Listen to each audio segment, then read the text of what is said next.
Turn one soul ring. Why should we get to go? You feel good? I feel pretty good. Pretty good. Do you have the power to do this?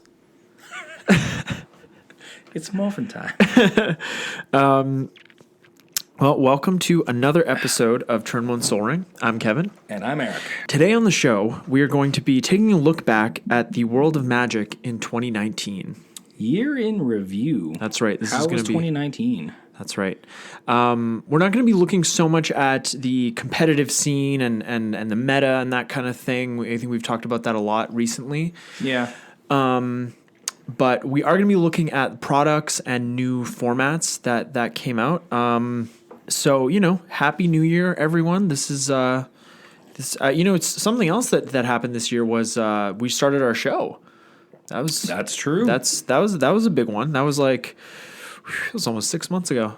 Pretty sure we started in May. We did. May, yeah. It was May. I had that Hawaii trip at the end of April. That's right. And we're like, we got to get this done, Eric. Yeah. And he's like, I'm trying. Yeah. So that's what we're going to be doing today. And, we're going to be talking about the products. We're going to be talking about all the products, to a greater or lesser degree. But more importantly, what we're going to be talking about is which ones were successful and which ones weren't successful and kind of which ones just flew right under the radar. Yeah, because there are a couple of those too. That's right. And this is just for us. This is, like everything we talk about that on this podcast, this is just personal opinions. Our personal opinion. So don't be too mean to us. But before we get to that, we do want to do a bit of a league update, our Commander 2019 league, which is soon to be our Commander 2020 league, just because it's going to be 2020. But anyways. The other crazy part about this is that we usually have the Commander products come out in August. But this year, yeah, we have a new set coming out in April. We're finish this league, and the set's going to be out. Yeah, and we'll start, when Ikoria comes out at the end of April, and we'll have to do it all again. But at least we'll get 5 decks. Yeah. And then that'll be fun. One deck will just be left in the dust. Yeah. Well, we'll probably give. I think we're planning on giving away one of the decks to a patron. Yeah. So, we'll do that when the time comes. But basically, what's been going on with the league is Eric and Riley. Well, Riley's in the league right now with 33 points. Eric has 32 points, so he's a close second. Trevor has 23 points, and I have 17 points. What happened? Nothing happened. Yeah. That's the thing. That's actually the thing, because I had I think it was round 2. I was at 20-something points. You had quite a lead. And since then, I haven't done much of anything. No, you haven't. Yeah. We both had a couple of games where nothing much happened. It's just you've always had 10 to 15 points on me since we started. Yeah.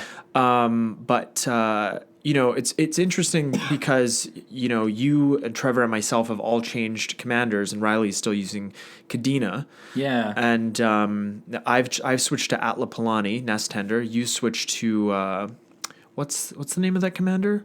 Is it Elsha of the Infinite? You got it. And then Trevor switched to Crick, which is, obvious. A bit of a no-brainer. Yeah. But it kind of put him at the most disadvantage because he's taking a 2-color deck and turning it into a monocolor deck, and we do have limitations on how many cards we can put in. And if you want to kind of learn more about our league and how it works, just go back and listen to our Commander League episode. I think it was back in the 20s. And I think now we're would like to make some changes to some points in terms of how many, for example, we have one point that is, you can, if you equip a creature with 4 equipments, you get this point. But none of us are running equipment-based decks, so exactly. That doesn't seem just reasonable. So I think, I'd like to maybe even cut that in half. And we have a few of those things going on where it just seems a little unattainable to get certain points. Yeah. Just because of the numerical value they ask you to have of any given thing. So we're gonna kind of tailor these things a little bit for the league, and that's the idea. That's the idea. So I was talking to Trevor about this, but something that's really good about not having to wait 6 months for another commander set is all this stuff is going to stay fresh in our minds, and we can sort of, we don't have that time to forget about it, and maybe. Then when we start this in August, which what would normally happen, where we start again and we're like, oh, I forgot how much I didn't like this aspect of it. Yeah. So that's nice. That's nice. And I actually really like this point system that we've... Me too. It's so much Yeah. better than what we were doing before. Oh, yeah. Absolutely. Yeah. Episode number 20. Exactly. On the dot. Got is it. our league. Awesome. For anyone who wants to know how the league works. Yes. And I think more than anything, what we're all the point where Trevor, Eric, and myself are at is that Riley needs to be stopped. Yep. Because like the thing about Kadena is that, not only do you get to cast a one free spell a turn, you're getting so much value because every morph creature you cast replaces itself. Because you get a draw. You get a draw. And the first one's free. Yeah, and while Trevor's commander is very powerful because you can pay life, he can run out of cards, right? So that is, I'm not saying that Crick is not very powerful. Of course he's very, very powerful and broken, but You can run out of cards. you can run out of cards. So You can also run out of life. I think the strategy, you can, absolutely. And I think the strategy we're going for, at least that I'm going for with Riley, and I hope Riley's not listening, is that I'm just going to target removal Kadena so much, hopefully, that she's too expensive to cast. Just keep that off the battlefield. Yeah. Yeah. And then we can just play Magic, Because, man, when he gets that engine going and it doesn't take long, it's just... You can play Magic unless you try and combo off turn 4. Right. And Riley should have let me because I would have lost points on that one. Because we have rules against comboing off and ending the game before turn 5. Just for that reason. But I'm going to keep trying. So, if I keep Kadena off the board, you guys have to keep me down as well. Because I'll just and then combo off my eggs. Yeah, but you can use some points, so... I could use some points. Yeah, that's a nice thing about being last. You're not really a threat, so... Yeah, I just want to keep Kadena down. If you get some points, I'm fine with that. That's great, yeah. Go for it. And Trevor and me have a secret alliance, so... Always. Yeah, you got to. Unless he starts winning, then the alliance is off. But yeah, overall, I think we're all having a much better experience this year, and I think it's just going to get better. And, for anyone who's doing this or thinking about doing this, there's a lot of resources online. I think the most important thing is communication. Yes, definitely. And that goes for any play plan. group. Absolutely. Yeah. That goes for any play group, whether you're doing a league or not. So just, keep that in mind. That's how you harbor a good meta. That being said, if people are interested in what we're doing, I think we're hoping after this league is done, so it'll be still months out. Yeah. But we kind of want to get a plan up there that people can kind of see what we're doing as well. Yeah, that would we be... find it's a fun way to play a commander league. Yeah, something that's finite, something that... And I think... that's a really good idea. Yeah. And we'll probably sit down with Trevor and Riley and kind of get something really solid together. Something that's, I guess the points that are vague enough, because I think we also have some points that are a little too specific. Yeah. Because you never know what we're going to get with the Commander League, with the Commander sets, I mean. Totally. So, you want to keep the points pretty... in such a way that most decks can get them just by things that we would normally be doing in a game, but not so easy that it's kind of loses its luster. Totally. Yeah. And there are some points that are still kind of dead. There's a level up point, and it's I don't think anyone has a level up creature yet. You should put Lighthouse Chronologist in your deck. I know, it's... But getting it to the last level on a 3-color deck, not so good. Yeah, I totally agree. And we're... I think we're going to take care of that the next time we get together for a league game, which will be in the new year sometime. Mm-hmm. So, before we get to the new year, though, let's talk about Magic in 2019. Yeah. Starting in January. So, let's travel back to January of 2019. And I remember that... we were all in the afterglow of Ultimate Masters. Totally. What an amazing set. I was definitely there. Our LGS had a great deal over Christmas on packs. I had a bunch. Yep. You built Tron. Yeah, right? I built Tron at that time. Yeah, that's a great time to build Tron. Yeah. Oh my goodness.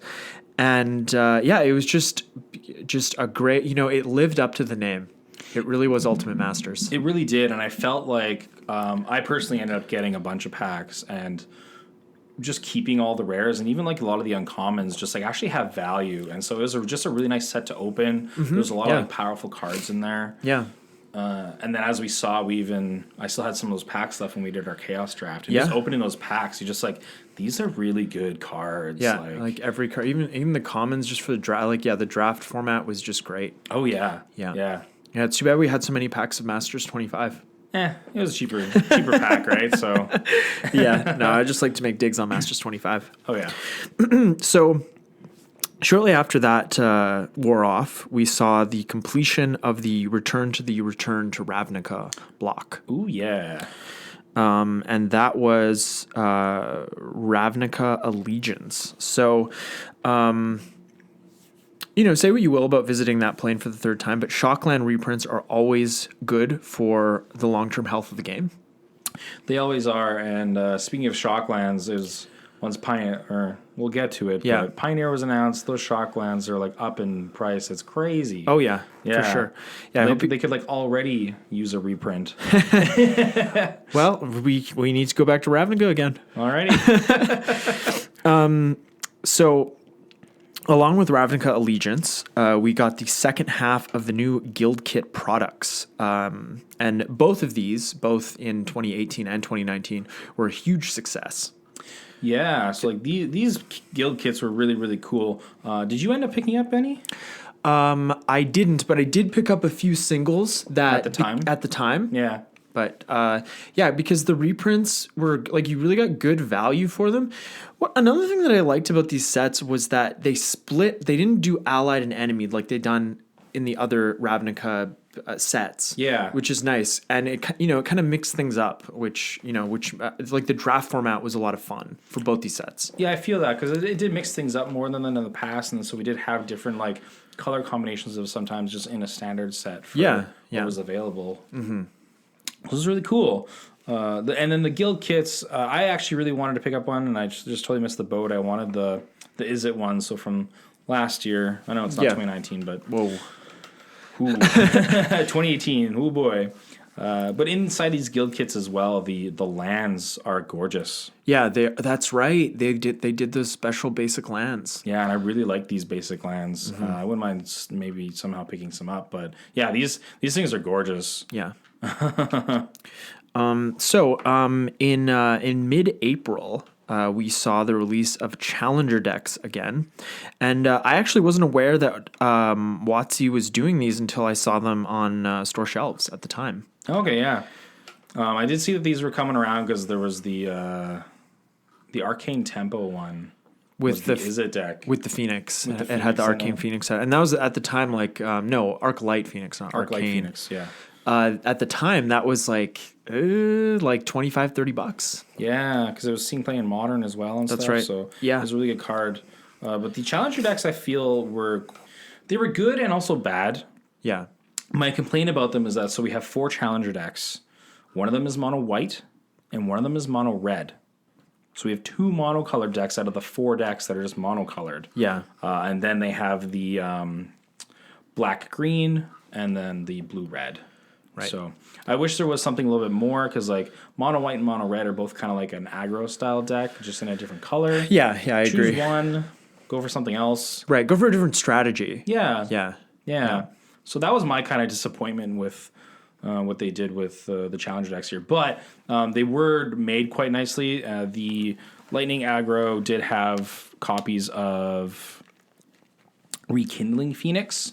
Just That's one. right. But Rekindling Phoenix is a strong card. That was a really good printing there. And they did give you a playset of the Goblin Chain Whirler. That's nice. Which, again, super powerful card. Mm-hmm. Did you also get... Oh, yeah, and you got a playset of Runaway Steamkin as well. Yeah. Runaway Steamkin's a really good card. That's true. And then in the enchantment slot, there's 2 Experimental Frenzies in that deck. Yeah, solid card. Yeah, I do like it a lot. Mm-hmm. Yeah. So... in early May, the very much anticipated War of the Spark set was released with a Planeswalker in every pack. And that set was hugely successful.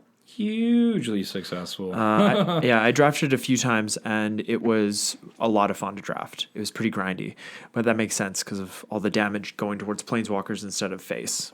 Yeah. A lot actually happened around this time for Magic. Yeah. Because this is when Arena left its like closed alpha, I think it was. Right. And so like some more people were getting their hands on Arena. And on top of that, they were trying to really make a big push. And so we had that really cool, fully CG trailer. That's right. Yeah. That was very cool. And if you had a MTGO online collection at that time, you lost a lot of value. You lost a lot of value there, yeah. It's come back. Yeah. In the past few months, but yeah, that would have been a little concerning for At me the time? if Totally. I had an MTGO account. Totally. The trailer was really cool, though. I think it was a really good push by WotC at this time. It was cool, yeah. Yeah. I even had friends that were like, hey, that Magic trailer is really cool. And I was like, you don't even pay attention to anything. You were Magic. like, I was watching like, Magic trailers before they existed, all right? Don't talk to me about this. But it made me realize that it was actually a really good time to do this. It created reach that wasn't there before. Yeah. Especially with the powerful, like the great music choice, doing the cover of In the End. Yeah. And then, just... R.I.P. Chester. Yeah. By the way. I used to be really into Linkin Park. The early albums are great. Yes. And then the pinnacle of like Nicol Bolas and Liliana and just like how that trailer all comes to the end was incredible. Also cool. leading up to it, they had like a lot of like the stained glass visuals. Yeah. Yeah, because we were getting all these different planeswalkers, so... And everyone at the time, everyone was so enthralled with the stained glass art, and they had to actually come out with a press statement saying the Planeswalker art in War of the Spark is not going to look like this. Yeah. But we know now that with Secret Lair, you get one of those Planeswalkers with that special stained glass art, a random one in every Secret Lair that you get. What? So that's kind of cool. Did you not know about that? I didn't know that. Yeah, no one knew about that, and then they get their Secret Lairs and they're opening them, and you get one, and it's a random one. Oh. Yeah, and they look just like the stained glass. It's like the art from the card, but in the stained glass style. I'm super sad I missed out on that now. Yeah, that's rough. Yeah. That also being said is you get a Planeswalker in every pack. There was 36 Planeswalkers in this set. That's right. Yep. Planeswalker heavy. Yes. Yeah. Planeswalkers matter. Interplanar Beacon, good card. Yeah. This is also seeing...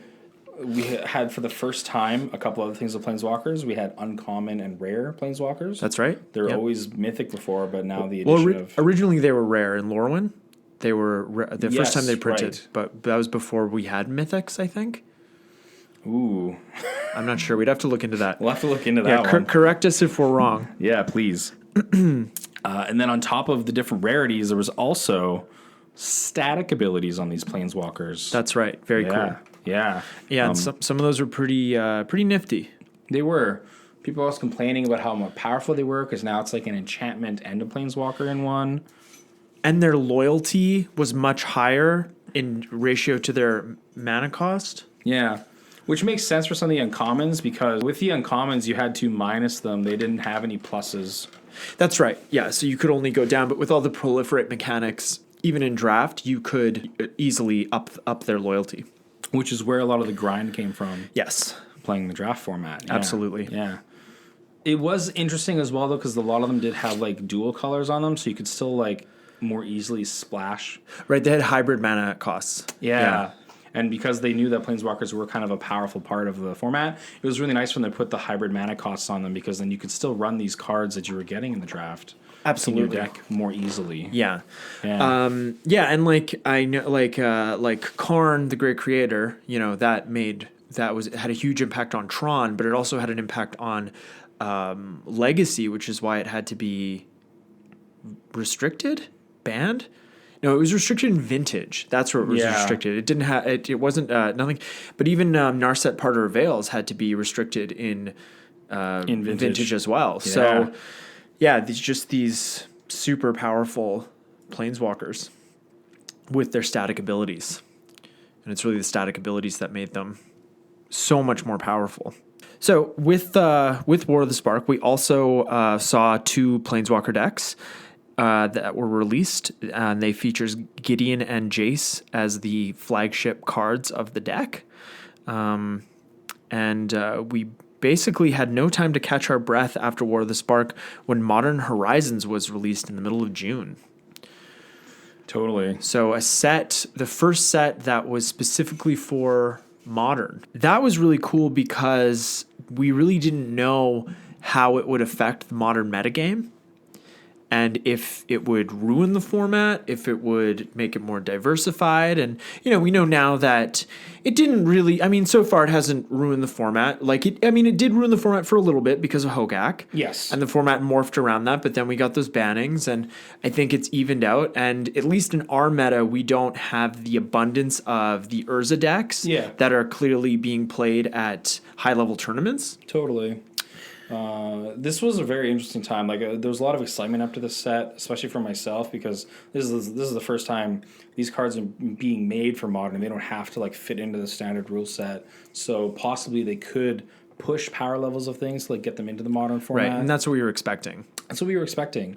But all we really we do have a few cards out of there now that are still lingering that are good enough to stay in the format. Yeah. But in some ways, it does feel like almost another standard set because it didn't hit the format too much. Yeah, and I think it's just playing devil's advocate, it is difficult to balance it, right? Because there's the whole thing with you don't want to change the format so much that people's decks with cards in them that they paid money for are useless cards now. Totally. And therefore lose their value.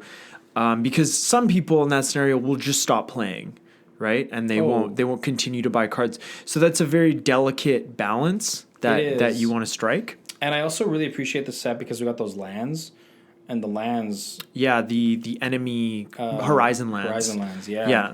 Yeah, those are great. Those are fantastic in Modern. Absolutely. The one other problem I feel about this set, though, is that it came out so quick after War of the Spark. Yeah. It is a lot of content for us to digest, but the other problem with this is that War of the Spark had some big cards that really affected the Modern format, and so you have this set that comes out that's affecting the format, and then you have another set a month later that's also affecting the format. I think there was just too much going on at once. Yeah. For the release window, definitely, just for what was happening in Modern. Yeah. I think also, something that had already happened by this point is that they had gotten rid of MSRP. Yes. Which we didn't put on the list. But I think they could have. They could price the cards at whatever they want because it costs the same roughly to print, a foil, whatever, Sliver Overlord as it does for them to print a non-foil, I don't know, what's some common, Unearth, right? Sure, yeah. So they could have made these packs the same price as a regular standard booster pack, but they didn't. They were $10 a pack, and I think that also kind of hurt sales probably a little bit, right? Because I know I would have drafted it more, I would have bought more packs, all that stuff, and maybe people that instead of buying one pack, if it's $5, you're gonna buy, or instead of buying 2 packs, it's $5, you're gonna buy 1 pack because it's $10. Totally. Right. So you can make the argument either way, but it's just it just didn't seem like it had the value, especially now. Yeah. It still doesn't seem like it has the value. It still seems like it is priced too high because it still seems like a lot of the cards are kind of like chaff. Yeah. But this set is supposed to be twice the amount of money that other standard sets regularly are. And like you're saying, it just doesn't feel like that. No, it doesn't feel like a master set. It doesn't feel like the reprint equity was there. You have Urza, but even any of those lands, none of them are any of them over $20. I don't think so. Fiery Islet might be $25, but anyways, the blue red is always the most expensive. Yeah, of course. Yeah, and it just didn't seem like the price point was level with what you were getting, and it's only, I think the disparity is only greater now after a few months. Yeah, because then if you have this problem in the beginning, then not enough people are going to be opening these packs, but then the cards that are worth more aren't being opened as much, and then they gain more value, but then there's less of those cards, and it just continually creates this disparity, and it's Yeah, so, but overall, fun set, a lot of good commander cards. Yes. That's for sure. Yeah. So, moving on to July with the release of Core Set 2020. And along with it, we got 5 Planeswalker decks, one for each color of Magic. So I don't think Core 2020, I think it was a core set and it sold kind of as well as a core set does. But I think this core set had a lot of solid reprints, right? The ley lines, that was nice. Especially at a time when Hogak was running wild and Ley Lines of the Void were very expensive. But can you imagine how much more expensive they'd have been if they didn't get the reprint? Yeah, like I picked up my play set when this came out, so yeah, it was a good time. And we got a ton of cool legendary creatures. Yeah. I think it was a really good set for Commander for sure. And the draft format was also a lot of fun. Yeah, they definitely put a nice focus on monocolored stuff. Yeah. We do have a lot of 3-color pips for a lot of the Magic. Definitely. Yeah. Cards and such. It was I think it's just because the draft format was okay, but I think that's to be expected just from a core set. Right. It's usually a little powered down. A little powered down, but it's also kind of focused towards one thing because things are just more simple in a core set. They're simplified. Yeah, things are simplified. So I didn't have as much fun with this one as I did even with War of the Spark. Even though War of the Spark was more grindy. Well, I think we both like a grindy draft format. Yeah. Right? I do still being able to have if you have that aggro deck that can just get in there. Sure. Really fun. Yeah. But I mean, sometimes you don't get that, right? Yeah. Sometimes you don't draft that. Yeah. Before 2020, there was also something skipped over here. Oh, yeah. Late June was the Signature Spellbook series. Oh, yeah, that's right. We got Gideon Signature Spellbook. Do you think they're going to keep doing those in addition to the that announcement they made for next year doing the Green Commander I'm wondering. thing? Talking about this, I actually totally forgot that Gideon Spellbook was a thing. Me too. I know we talked about it in an episode and stuff like that. Yeah, we did. Yeah, and then it just fell off my radar, and I didn't remember it until we're doing this episode now. I was How about that? Yeah, this was a thing. So for sure, I don't know the value of it or anything like that. Obviously, personally, we both missed it, so I was wasn't that big of a deal. Yeah, it had playable cards in it, and I still see it at local game stores. It's about $29.99 Canadian. I think that's a normal price for it, right? You're getting a bunch of alternate art cards, and one of them's a foil. What I really like about talking about this, the Commander Green Spellbook, I can't remember what it's called right now, but what I really like is not knowing any of the cards that are in it, so they could totally whiff, but you can get a foil version and a non-foil version. Yes. I really like that. It's a really good decision compared to one random card inside is going to be foil. Because it brings down the price of everything. Yes. Right? Because if you can, it's like the collector's boosters. If the foils are more abundant, then it's going to bring down the price of the regular printed cards, non-foil cards, and it's going to bring down the price of all the foil cards. Yeah. And you know what? I like foils, and I'm happy to spend less to Me get as them. well. Yeah. So I do like all of that. Yeah, I think it's a good decision. Yeah. I do find it interesting because I would feel like if they're going to start a spellbook series, they have 2 colors, get all 5 done. Yeah. Right? But it's also kind of interesting that now that they're hey, let's try this Commander one, it's green. So it is different than the previous 2 spellbooks we've had. And now it's going to be focused more towards Commander. Right. And so I'm wondering if they're going to go away from, those 2 spellbooks. I wonder if they didn't do well enough for Wizards. And so now they're kind of taking that same idea, but they're trying another thing. That's usually what happens, right? Yeah. It's like with core sets. It's okay, well, Origins is going to be the last core set because core sets don't do very well. Yeah. We're never going to do core sets again. Okay, 2 years later, core set 2019. Here you go. So, yeah, they're just throwing spaghetti at the walls and seeing what sticks. Exactly. I also like even though I don't like drafting the core sets, I have liked the core set, especially 2020 recently. Just they do good reprints in there, and there are good cards that really flesh out the standard meta as well. Yeah. So I do think that the core sets, I'm glad they brought them back, and that they're made in a way that they really do. They feel healthy for the format.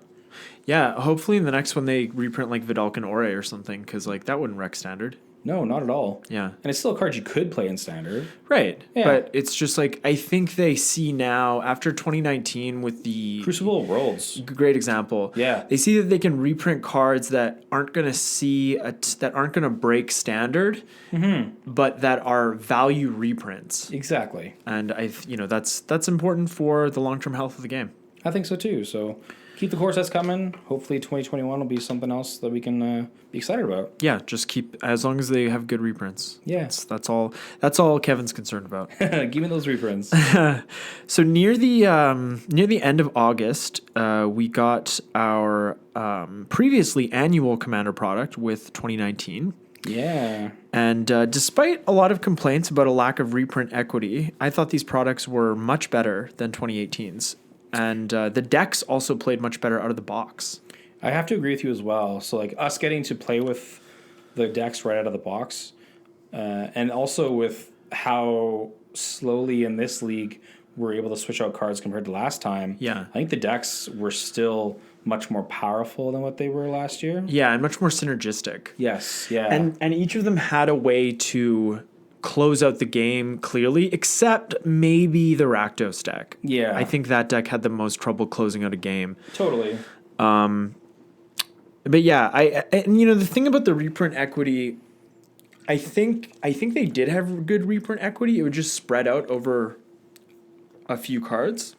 Yeah. Like a few $5 cards instead of one $40 card. Yeah. And what we're seeing with that, obviously they could have done better with reprint equity. Oh yeah, they could always do better. But they want to have the commander decks also at a certain price.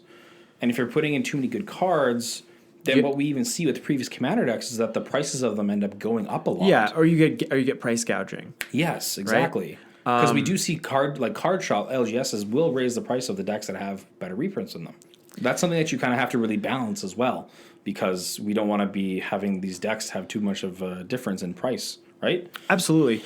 And at the end of the day, I think that these products are for new players. Yes. Right? And so, if you're thinking about the reprints, instead of getting one like really expensive card, it's like getting like a Ghostly Prison and a Propaganda and just or like a Path to Exile. Like those are just solid staple cards that are great for a new players and in seasoned players collection. Yeah. So I think that seeing more of that and hopefully, staying with that kind of focus is better than getting like a fetch land. You know what I mean? Because if we have that happening, we're going to see like price gouging. Totally. And the deck's going to be hard to get. And the decks are going to be really hard to get for new players. Exactly. And like that's where we want to get more people into the Commander format. And this is a really good way of just like jumping in. Yeah. And so with this being done like that, I think finding a different product for reprint equity was the right decision to go by. Yeah. And we can see that might be what they're trying to do with the green Commander, whatever it's going to be. And even what they're doing with the mystery boosters. Because like you can go on Card Kingdom right now and look at the set. Or, I'm sure you could go on other websites, but that's kind of the website that I use. I just like the way that it works. But, that is a ton of great Commander reprints. Yeah. And, it's like you want to get these players in with these, these pre-con decks that you are getting really good value for. And then you want to, have easy access for players to be able to get the cards they need for the decks without paying an arm and a leg for like a Bloom Tender, Yeah, totally correct. So we'll see where they go from here. But all being said about the Commander product, I think we can both say that we have been quite happy with how it's turned out. The decks play quite nicely out of the box. They really do. Yeah. And adding cards to it, they just have like a lot of good synergies and stuff like that. And they're made well this time. I'm quite happy. Yeah, me too. So next up, we're already in October, and that is when Throne of Eldraine was released. And it proved to be a very powerful set, having 2 of its cards banned in Standard after only a month of play. Oh yeah, that was only a month out. Yep. Yeah. Yeah, it was a little over a month. Yeah. But again, so Eldraine, even with like the power push and stuff, this has been quite a fun set, I think. Yeah. Yeah. Oh yeah. Yeah. Again, so touching first of all on how they're like releasing it. Again, they did go the route of making videos for it. So we did have the really cool intro. That was a very awesome trailer. It was great. With the gingerbread couple. It was really fun and playful. And then you still saw Garrick in the trailer as well. So then it still hits the hearts of like a lot of Magic players. Yeah. It was really great. And then I don't know if you saw the other videos, but they made 2 other videos that were more like cartoony animation. No, I didn't actually. There's one about the Goldilocks style card. Oh yeah, Flaxen Intruder. Yeah, so there's a little video around Flaxen Intruder. I really liked that one. That was done really well. It's really funny and great. And then there was one done around the Sorcerer's Broom as well. Okay. And that one was okay. Yeah. But yeah, the Flaxen Intruder video was really, really funny. So again, they're like doing more stuff. More people are seeing these videos and like, oh yeah, Magic the Gathering. They're doing something pertaining to fairy tales, right? So yeah. On top of that, in the Eldraine set, I think going for... In the past, we've had different kinds of cards that like look different for pimping out your deck or getting that really cool collectible, right? Yeah, for aesthetic's sake. Aesthetic's sake, yeah, thank you. And they've definitely been trying these things, and sometimes they go wickedly one way to like the really expensive side, as we've seen with like the Inventions and all of those style of cards, right? Right. This time, I think they went a really cool route with the showcase. Yeah. And even just with regular adventure cards. Yeah. Those look really cool. Yeah, because then like when you get the showcases when they have that crazy looking border. Yeah. So it was all rarities had, if they were the adventure style, had that showcase looking border, which was gorgeous. Yeah, it really was. It was beautiful. Loved it. Touching on Eldraine with the bands, it was crazy how we had like Oko. We can touch on this a little bit. Yeah. We didn't think Oko was we thought all that hot at all. Yeah. I think I've admitted that I was wrong about this before. I'm not going to do it again. But yeah, it was Oko is, now we know now. It became it was ridiculous. Became a huge meme. There's elk everywhere. Yeah, that was a fun meme state. Now we're still in like the Baby Yoda memes. Yeah, which is fun. And it made standard unfun for a little bit, but sometimes when you're still trying to push power of things, like we've even seen in the past, like Smuggler's Copter and stuff.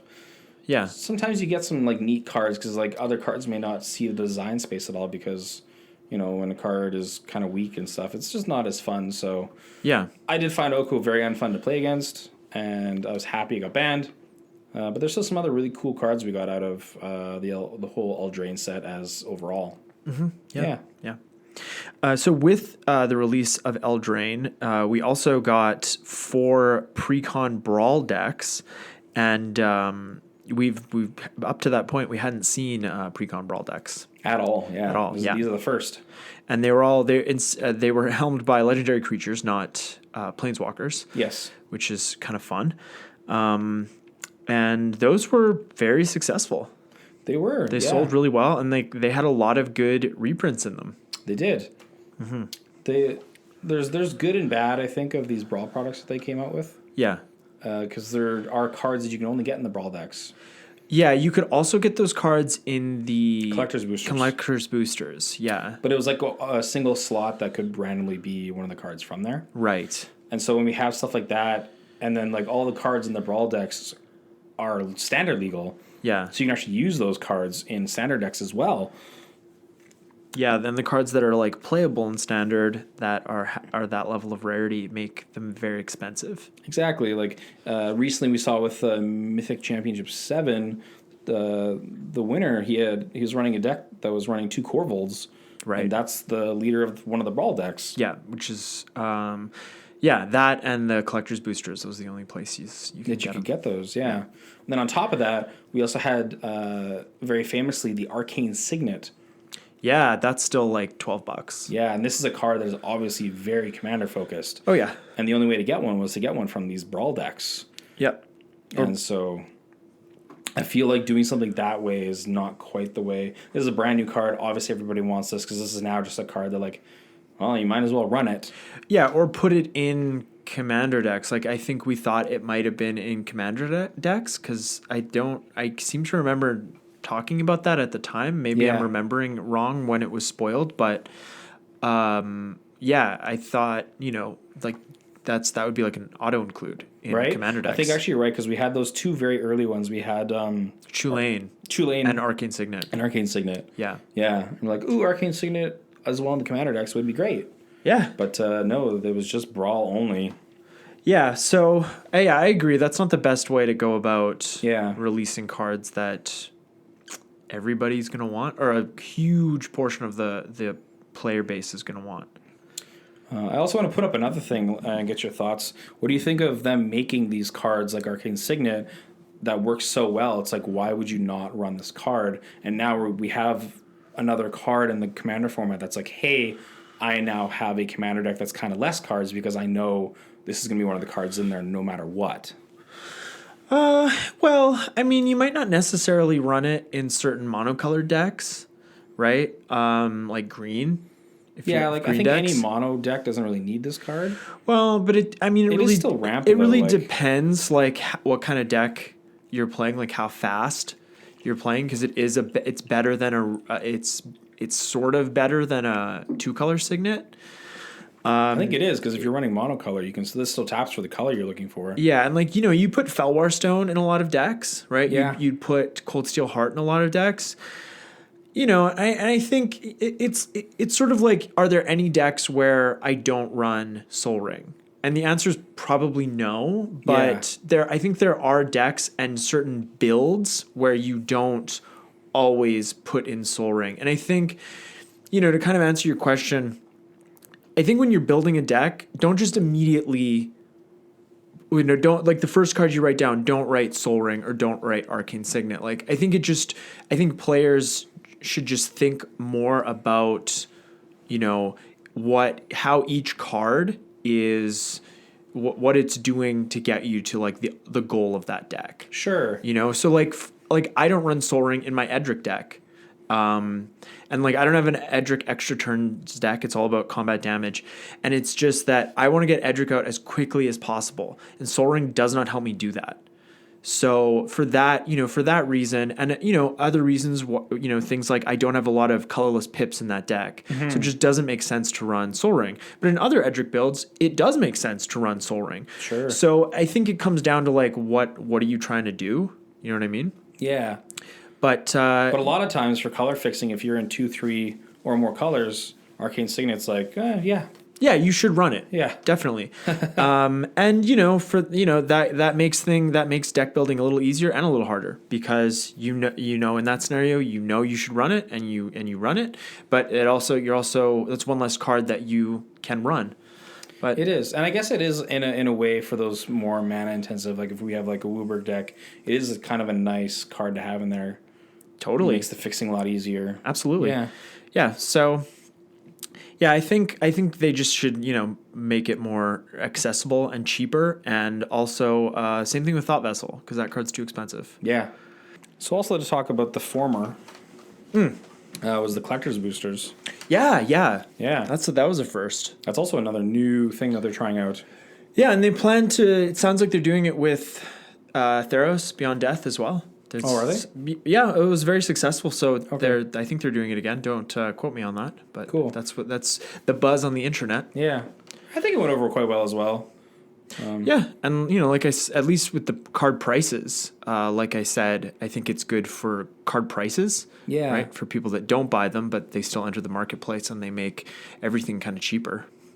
And that being said, I also think it's I've opened a couple.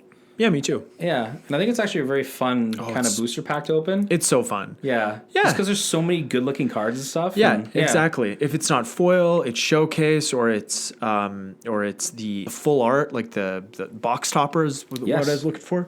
Yeah, so like you said, like you've opened a couple, like I've opened one.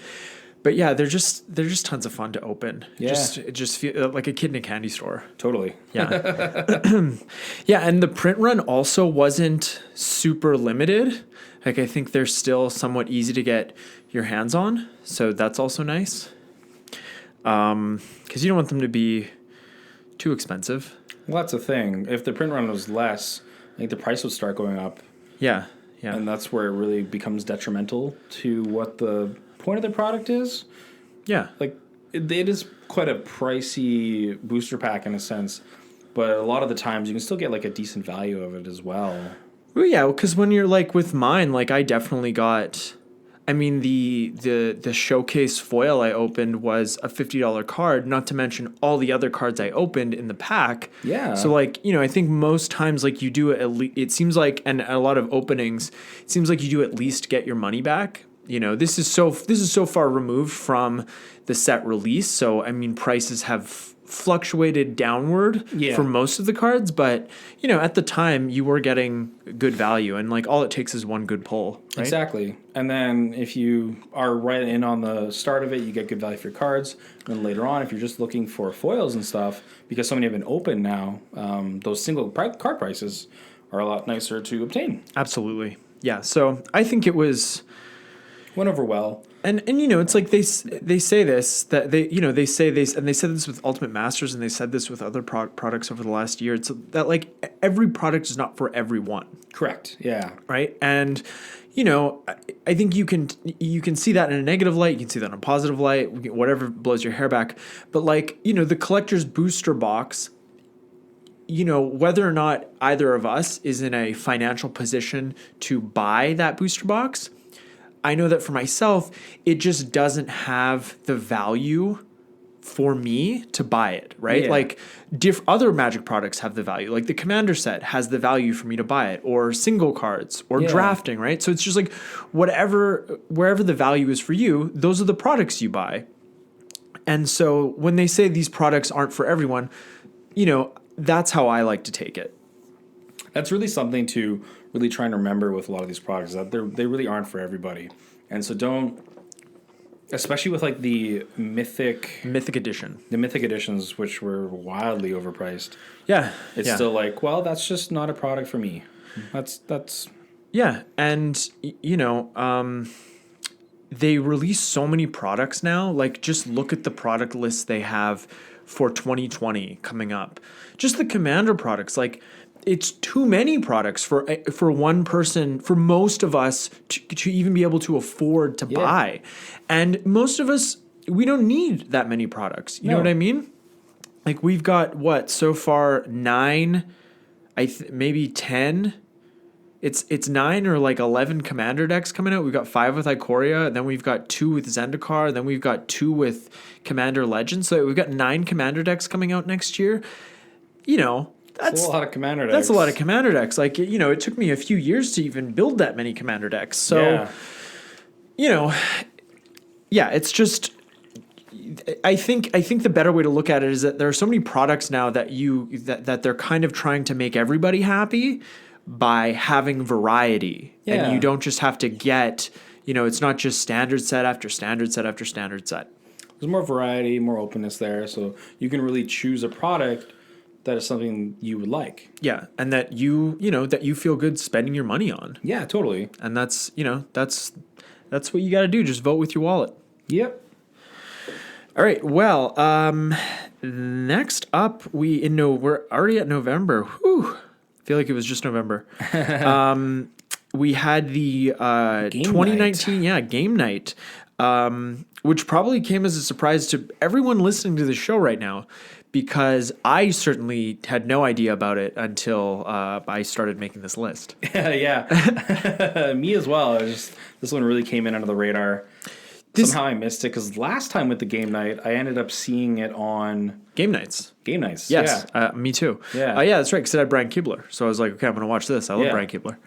Yeah, Dragon Army, right? Yeah, totally. And, this is, like we were just saying, the variety of products. This product is not for me. Yeah. This product is great for people who just kind of like to, filthy casuals, as we call them, right? I would consider myself part of that group sometimes. Yeah. Right. I sort of travel in a few circles.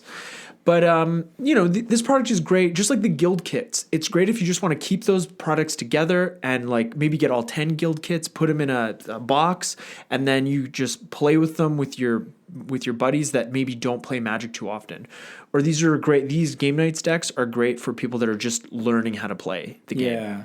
These are really great just to like play against each other. So it is kind of one of those products that you're just going to keep in the box. Like a board game. Yeah, it's pretty much like a board game. That's the way to look at one of these guys. Yeah, but these I think they did like one of each color deck. It's the same thing that they did last year. Yeah. And they do come with a lot of little cool, like this, at least this year, they came with a lot of little cool, like, inserts that you can pop out. A lot like a board game with, like, +1/+1 and -1/-1 counters and life counters and things like that. And, you get 5 spin down dice. So, like, I think it's a good product for the money that you spend on it. I think it was around $60. Yeah, I think so. And that's like I think that's like a mid-level board game because you can spend a lot of money on board games. $60. For sure. Take Catan, for example. I think that's like $50.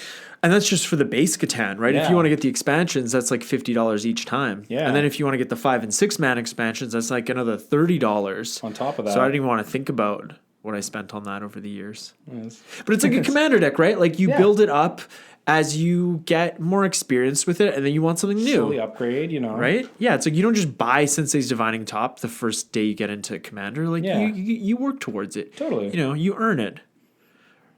Okay, we also saw a new version of gift boxes return with the Throne of Eldraine gift edition. Sure, yeah. I think my favorite part about that was, well, the spin down dice was really nice, but on the back of the box it said, give yourself the royal treatment.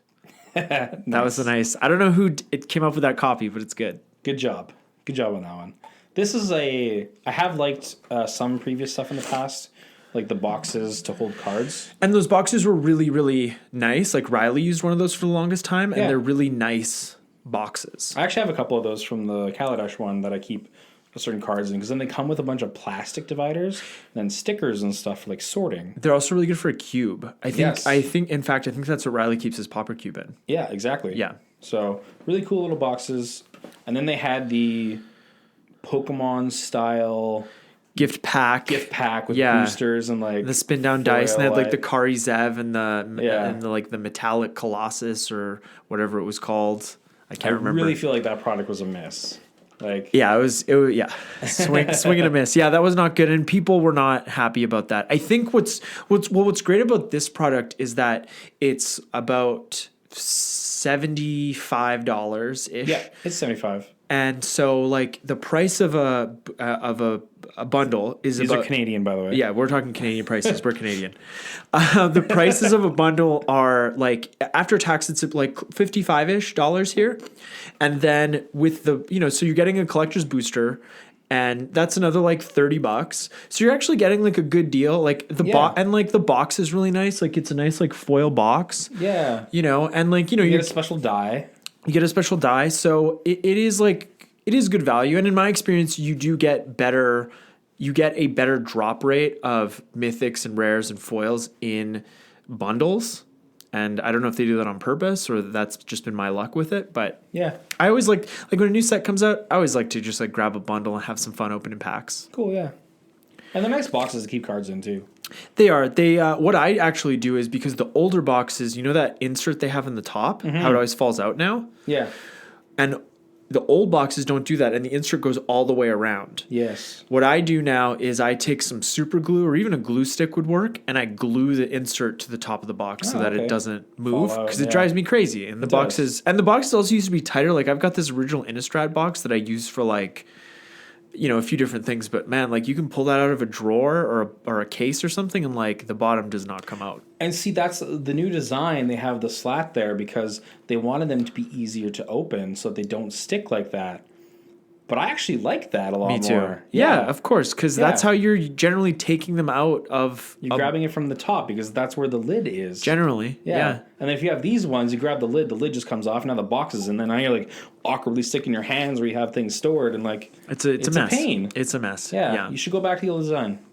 Yeah, they should. They should. Do it. Hot take. From Turn One Soul Ring. So, moving on to December. Whoa. That's like this month. That's like this is happening now. So Wizards released single cards.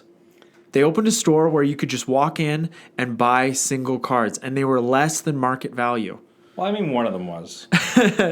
So it was the Secret Lair set that we were talking about earlier. Yeah. And we talked about that recently on an episode. That was... I think that's been pretty successful. And they also threw in those stained glass planeswalkers in foil, which was a really nice touch, That's a really nice little touch. Yeah. Yeah. So yeah, that might, I don't think it does, but it's a close second to the box topper thing that they did after the whole mishap with the first Mythic edition. And then we were like, what are these cards? And then they're like, here's Ultimate Masters. And we're like, oh my God. Yeah, that was fun. Man, what a great set. Yeah, and Secret Lair has been very popular, and I like that it was very, you could only buy that Secret Lair on that day. And they said that they had unlimited, or they said that if you ordered them, you would get it. And I haven't read or seen anything online where people haven't gotten theirs or haven't gotten like a shipping confirmation or anything like that. So, good for them for... Seems like product went over well, and... Yeah, I think like 2018 was a little dicey, if any of you remember. But... and Ultimate Masters was kind of the saving grace at the end of 2018. But this year, it's been good. It's been pretty successful. I'm a little bit worried about all the Commander product next year. I hope it's not too much. I hope so too. And I hope that they're not trying to make up for reprint equity with quantity of new cards. Yeah. And same thing with Commander Legends. Ultimate Legends. Legends Masters. I'm cautiously hopeful. Yeah. Yeah. So, those are kind of the products those are the products of 2019. If we missed a few, email us at turn1soulring. Let us know. The podcast at gmail.com. Yeah, or comment on any of the platforms where you listen to the podcast. It'd be funny if you had a review and it was like an episode. It's like correction. And please do that too. We'd love to hear from you. Moving on from that, the new formats that we saw released in 2019. It's gonna be so good to say 2020, huh? 2020. I've been waiting 20 years for this. So Oathbreaker was created, and we just talked about that. Was that last week? Yeah, it was when we did the Royal Silence. No, that's Brawl. That's Brawl, buddy. Dude. What's the matter with me? Yeah, Oathbreaker was. Yeah. I keep getting them confused because like Oathbreaker, you have to use a Planeswalker as your commander, as your Oathbreaker, and in Brawl you have the option. But anyways, yes, Oathbreaker was created, and I've played it. It's fun. I like it. That's our episode 29, which was beginning of November. We talked about the Gideon Blackblade. Wrath of God. Yeah, it's a fun deck. So go check that episode if you are interested.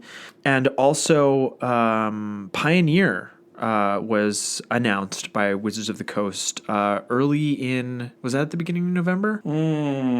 It wasn't that long ago. It wasn't that long ago. It's like late October, early November. Yeah. They announced it. They gave instant support for it. Yeah, it was after the release of Eldraine. Yeah. For sure. Yeah. And they created events, MTGO. MTGO right away. Yeah. And it's been very popular. Like the Fusion, our local game store... they do a Sunday event, and it's like, I haven't built a Pioneer deck yet, but it is very popular at Fusion, and it does seem very well attended. And Modern has seemed a little less well attended, so it's sort of diverting players, and that makes sense. Like, it's a new format. I've thought about building a deck. Like, you are in the process of building decks, so. Quite interested in the format. Seems really fun. It's just something new as well, and it's fun building decks. So yeah, and it's also fun to feel like you don't have to spend like your monthly pay on a deck. Totally. If you want to get into a format, just like half of that. Sometimes not even. There's even some pretty like I think my mono green deck I didn't have any cards for, so I outright bought the whole thing. And it was like $100. Wow, really? Yeah. Huh. Cool. Yeah. And I mean, like once you get enough of a collection, like you can sort of just piecemeal a lot of decks together. Yeah, it's like sometimes you don't have a certain card, but it's like this card kind of works there. So use that for now until you want to pick up this other one. You can do stuff like that. Yeah, totally. Yeah. And we also got the announcement for Historic on Arena. It's not fully there yet, but it's there. Yeah. It's a format. It's weird still to me, just for how they're doing it, but it's definitely just for Arena. Like, it's just something else to do in Arena. I think that's what it is. Well, it's not like Wizards of the Coast has had, years and years to have a digital platform to play their game and like kind of learn what works and what doesn't work. Yeah. And, so like this is their first time it is with a digital platform, So it is also like they have this historic format, but they also recently made this Pioneer format, which is now on their older digital format. And Pioneer is a much more, personally, I think a much more fun format to play in. Right. And just to get confirmation that's like, hey, we do want to have this format on Arena as well, would have been really nice. But they're like, nope, it's never coming. You're never going to see Pioneer on Arena. It's like, right. Oh, that's sad. Yeah, just for the audience, I was kidding, by the way. That was a joke because Wizards has had years with MTGO, so that was a dig on Wizards of the Coast. Anyways, Magic Arena was also fully released in 2019. That was also relatively recent. Yep. And it also had its first full standard rotation, which was quite interesting. Yeah. Just how the currency. Oh, that's right. Yes, because they made it so the historic cards. That's what they're called. They were going to cost more. They were going to cost twice as much to craft as a standard card. They rolled that back, which is absurd. Right? Which is what everybody said. So that's why they rolled it back. Yeah. Yeah, that's just silly. And sometimes it's now we're getting into these areas where it's just like, is this company like, hey, can we do this? And they put it out there like... Yeah, that's what it is. That's what it is. Like, can we go this far? And us as the consumers are like, no. No. And they're like, oh, okay, well, this is what you get. And then we feel all good about it because that's what it is. Well, I feel like... mind games, like... I feel good about it, but it's like a begrudging kind of good. I'd rather them just be like, hey, do you guys think this is a good idea? And we're like, no, it's not. It'd be better to be... You know how that saying, it's like it's better to... beg for forgiveness than to ask permission. Yeah. I think it's better to ask permission. In some cases, yeah. In some cases, right. Yeah, of course, it's not a hard and fast rule. Yeah. But I think, I don't know. It's just, I don't know. It's just, I guess if I was working for that company, I'd be like, even if I wasn't a Magic player, but think, you need to try to think like the people you're trying to sell your product to. Totally. Right? Whatever you're selling. And I'm also wondering if, also in a case like this could also be a thing, just hypothesizing here, the higher-ups are like, this is what we want, and the people making it are like, people aren't going to like this, right? And so they're like, well, try this way, and if you're right, then do it your way. And then, if I'm working at Wizards, and I'm like, see, we were right. And it's like, but now everybody looks bad. Yeah, now everybody just looks bad because... Yeah, absolutely. Well, is that kind of it for 2019, Eric? I think that's about it for 2019. Is what we had for Magic products, content, playing the game. Yeah. Well, I had a lot of fun playing the game in 2019. Yeah. I guess the only thing we didn't really talk about was like the pro scene and such. Right. Right. Because that also had to change this year. They went away from doing the regular pro tours. We have no more Grand Prix anymore. Now they're Magic Mythic Fests. Championships and Magic Fests and all this kind of stuff. So that scene is all taking a change. I haven't had time to really keep up on it, so I don't want to talk too much on it. Right. But those things have changed as well. Yeah. Yeah, hopefully we get to play more Magic in 2020. Totally. There's not too many Commander products. Yeah, hopefully. Maybe what we should do is get the 2 decks from Zendikar and then wait and get the 2 decks from Commander Legends and do another league. Because they went all the way to the end of the year and they didn't announce another Commander product in the summer because Commander Legends comes out in November next year. So they didn't. But who knows? Maybe they'll just be like, hey, new Commander product in January. Oh boy. So who knows what they're going to do? But who knows? Yeah. Happy New Year to everyone. Whenever you're listening to this. Happy New Year. And if you're listening to this on release, like you got a few days to make some plans and go and party. But know that you never have to do anything on New Year's. It's not a big deal. Yeah, there have been years where I just, stay at home. Me too. Yeah. It's kind of nice actually. Yeah. It's always like vaguely disappointing, New Year's. For me anyway, it's just like, I guess because I love Christmas so much that once Christmas is over, it's like, this is like Christmas without presents. And it's like, I don't, and I just like having a day off. Much. Yeah, of course. No, yeah, that's nice too. We're going to wrap this episode up. I was going to say out. Onwards and upwards. Can we pick a favorite? A favorite product. Oh, wow. That's a good one, Eric. Yeah. I don't know what to pick. I'm nervous. It's kind of tough with all, because you have a full set, and it's I know both of us really like the Commander 2019. Yeah. I think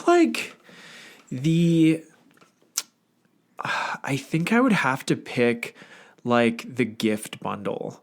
I think that was just mostly because the product is, I think the value is there, and I'm always about the value. Totally. But also it was like an Arclight Phoenix rising from the ashes, because you had that god awful product that they tried to feed to us, and then they're just like, hey, let's just take something that already works and just make it foil. Yeah. And so it's just I love that. I think that was a home run. Cool. What about you? I think I really like Eldraine as a set. Just overall, I've been really enjoying the new adventure cards. Yeah, I love that mechanic. Yeah, and I think Riley put it really well on our set review episode when he said it's like thinking about the card like you're casting an instant or sorcery, and you're drawing a creature. Yeah, I think that because I really didn't think about it that way. Yeah, but yeah, just overall, we were even talking about the lore last episode. The lore is great. Oh yeah, the art's incredible. Well, it feels like old Magic. Yes, and we weren't really playing. I played during Urza's Saga, but it feels like old Magic. It really does. And it's just it feels so good and kind of scary. Yeah. So I did say products, so I'm gonna go with that. I do actually really like the Pioneer format. I really want to play some, so that's kind of making my runner up. Well, yeah, I'll get that. I'll get that Rakdos Reanimator deck together, and we just get together and play. But yeah, I think Fusion does their event at 1:00 on Sundays. I always work Sundays. So. Well, I think I know that other game stores in the city do it. I know Game Night's doing it and Galaxy's doing it. Yeah, I should find out when Game Night does it. I think let us know from other cities, but we have a population of 800,000 and change in Winnipeg, and we have about 4-5 game stores that are solid game stores that you can go play multiple formats at, and I wonder if that's common or uncommon based on our size, because I feel like we have a lot of options in this city, and the city's not that big. So that's I'm not it's a good thing. No, it's totally a good thing. And yeah, I'm actually really curious about that, as what other people have, what kind of options do you have, and how many people are in your city and stuff. So yeah, I wonder if we're just a Magic heavy city. Maybe. Yeah. It is a magical place to live. No, it's not. It's not. But as always, you can find us on social media at Turn One Soul Ring, the podcast, and I'm on Instagram at Command Beacon. So check me out there. We're currently doing our December Instagram giveaway. That's almost over, so go check that out on Instagram. We're giving away 3 packs of Modern Horizons, and they're from a blister pack, so they're going to be good. That is the bundle of blister packs. Ooh, all right. Yeah. So the drops are probably better. So go check that out. And if you win, we'll send you those packs. And, you can find us on Instagram, iTunes, Spotify, and wherever you get your podcasts. So, check us out there. Check us out. And, give us a rate and review if you want to. And let us know, give us, if you want to criticize the show, please do. If you like the show, just hit us with a 5-star review. Give us your thoughts. Yeah. And again, Happy New Year. Thanks for listening. And we really look forward to keep doing the show in 2020. We really do. Thanks, everybody, for listening. And again, Happy New Year. Yeah, we appreciate each and every one of you. Bye now. Bye. Turn one soul ring.